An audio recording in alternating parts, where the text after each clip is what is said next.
Hello everyone, welcome to our YouTube channel Visual Institute. My name is विकास जांगीड़।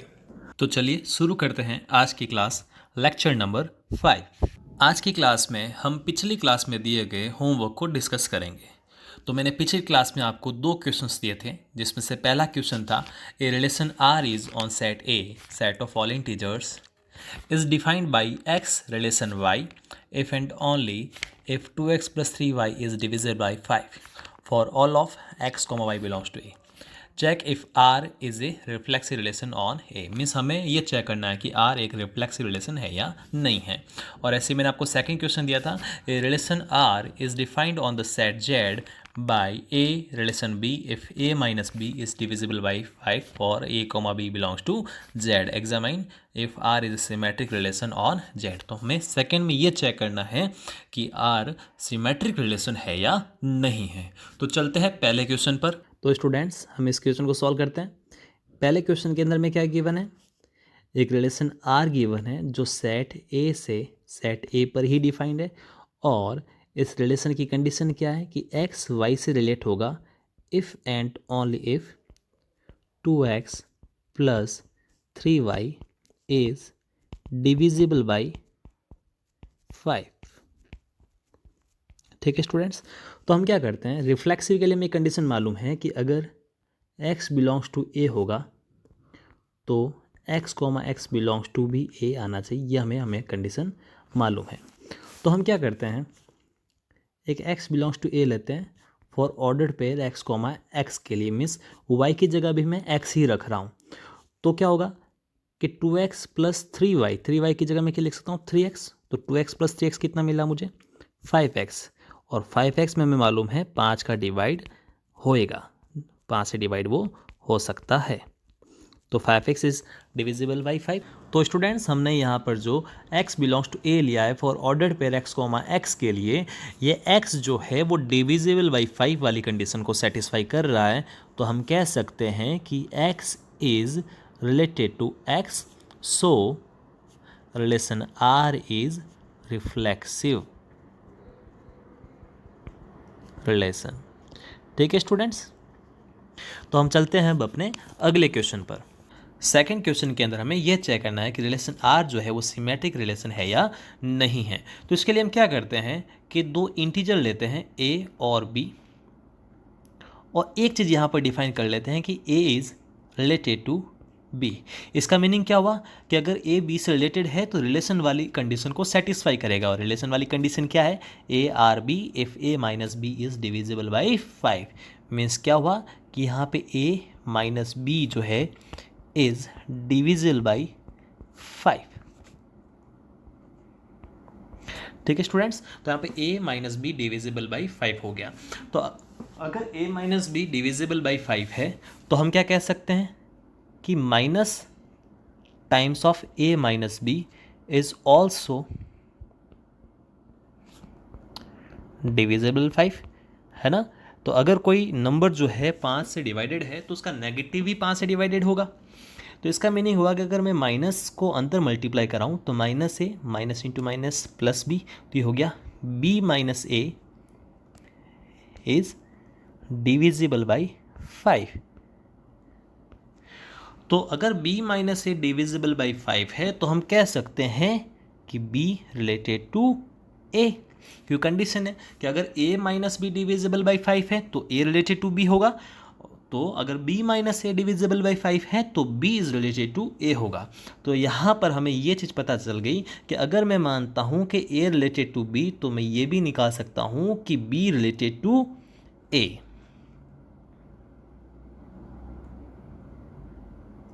तो मैंने क्या निकाल दिया, b रिलेटेड टू a। इसका मतलब ये हुआ कि रिलेशन जो r है वो सिमेट्रिक रिलेशन है। क्लियर स्टूडेंट्स, तो ये दो क्वेश्चन मैंने आपको होमवर्क में दिए थे। अब चलते हैं अपने आज के क्वेश्चन की तरफ। ठीक है, आज के लेक्चर में हम कुछ एग्जाम्पल सॉल्व करेंगे जो कि reflexive, symmetric and transitive relation पर बेस्ड होंगे। आपको स्क्रीन पर एग्जाम्पल दिख रहा होगा। Each of the following defines a relation on N, determine which of the above relations are reflexive, symmetric and transitive. तो हमें यहाँ पर दो एग्जाम्पल दिख रहे हैं। इन दोनों एग्जाम्पल्स के अंदर हमें ये चेक करना है कि इनमें से कौन कौन से रिलेशन जो है वो रिफ्लेक्सिव है, सिमेट्रिक है एंड ट्रांजिटिव है। ठीक है, तो हम चलते हैं पहले एग्जाम्पल पर। पहले एग्जाम्पल में हमें रिलेशन दिया हुआ है x is greater than y for x, y belongs to natural numbers. ठीक है स्टूडेंट्स, तो हम चेक करते हैं सबसे पहले ये रिलेशन रिफ्लेक्सिव रिलेशन है या नहीं है।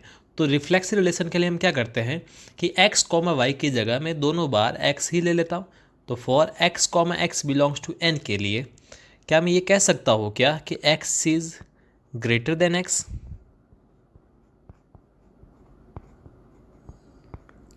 क्या x से बड़ा होता है? नहीं, x के इक्वल होता है। तो हम क्या कहेंगे, x is not greater than x। तो हम क्या बोलेंगे यहाँ पर कि अगर x is not greater than x means अगर x उस रिलेशन की कंडीशन को सेटिस्फाई नहीं कर रहा है तो x is not related to x। तो इसका मीनिंग क्या हुआ, R is not a reflexive relation. Relation R symmetric relation है या नहीं, इसको चेक करने के लिए हम यहाँ पर दो नेचुरल नंबर्स लेते हैं x और y, और एक चीज़ इनके लिए हम यहाँ पर डिफाइन कर लेते हैं कि x is related to y। तो हम कह सकते हैं कि अगर x y से रिलेटेड हुआ, इसका मीनिंग क्या हुआ, x is greater than y। तो मैं कह सकता हूँ x is greater than y। तो अगर x y से बड़ा है तो क्या y भी x से बड़ा होगा क्या? नहीं, क्योंकि अगर x y से बड़ा है तो y तो x से छोटा होगा। तो हम नहीं कह सकते यहाँ पर कि y is greater than x। तो इसका मीनिंग क्या हुआ कि ये रिलेशन की कंडीशन सेटिस्फाई नहीं कर रहा है। इसका मीनिंग ये हुआ कि y is not related to x। तो यहाँ पर r is not a symmetric relation.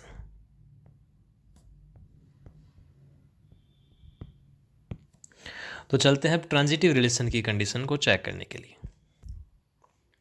Transitive relation की कंडीशन चेक करने के लिए हम यहाँ पर तीन नेचुरल नंबर्स लेते हैं x, y एंड z, और हम यहाँ पर दो रिलेशन डिफाइन कर लेते हैं। पहला x is related to y and दूसरा y is related to z। जैसा कि हमें मालूम है कि अगर रिलेशन R ट्रांजिटिव रिलेशन है तो उसकी कंडीशन क्या थी कि अगर x रिलेटेड टू y है और y रिलेटेड टू z है तो x रिलेटेड टू z होगा। अगर ये है तो वो रिलेशन क्या होगा, ट्रांजिटिव रिलेशन। ठीक है स्टूडेंट्स, हमने यह माना है कि x is related to y and y is related to z। तो रिलेशन की कंडीशन से हम कह सकते हैं कि अगर x is related to y then x should be या x is greater than y, और इसी तरह अगर y is related to z then y is greater than z।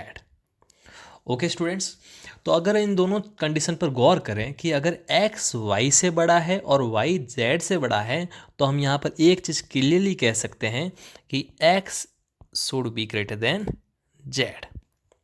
कि अगर x y से बड़ा है, y z से बड़ा है तो x ऑटोमेटिक क्या हो गया, z से बड़ा हो गया। तो अगर x is greater than z तो यहाँ पर एक रिलेशन डिफाइन हो गया x और z के बीच में कि x is related to z, जो कि ट्रांजिटिव रिलेशन की कंडीशन है। तो हम कह सकते हैं कि relation R is transitive relation.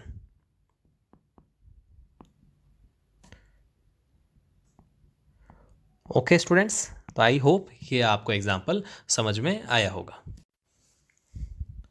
Second example आज मैं आपको होमवर्क के अंदर दे रहा हूँ।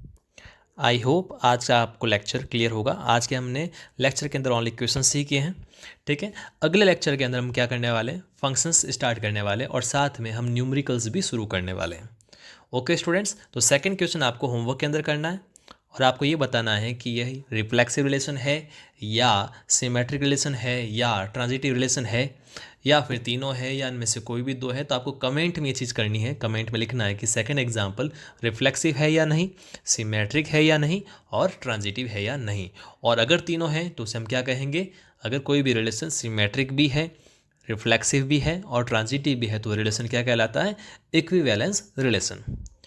Okay students, thank you students for watching this video. अगले लेक्चर के लिए हम इसी समय पर आपको मिलेंगे। हमारे ऑफिशियल टेलीग्राम चैनल को ज्वाइन करने के लिए डिस्क्रिप्शन बॉक्स में लिंक दे रखी है, उस पर टिक कीजिए। आपको उस टेलीग्राम चैनल पर इस लेक्चर की पीडीएफ प्रोवाइड की जाएगी। अगर आपको ये वीडियो पसंद आया है तो इस वीडियो को आप लाइक कीजिए।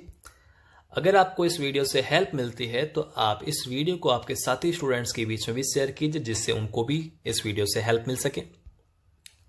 इस चैनल को आप सब्सक्राइब कीजिए, जिससे इस चैनल के जो भी फर्दर नोटिफिकेशन से आपको ऑन टाइम मिले और आप लेक्चर पर ऑन टाइम रहे।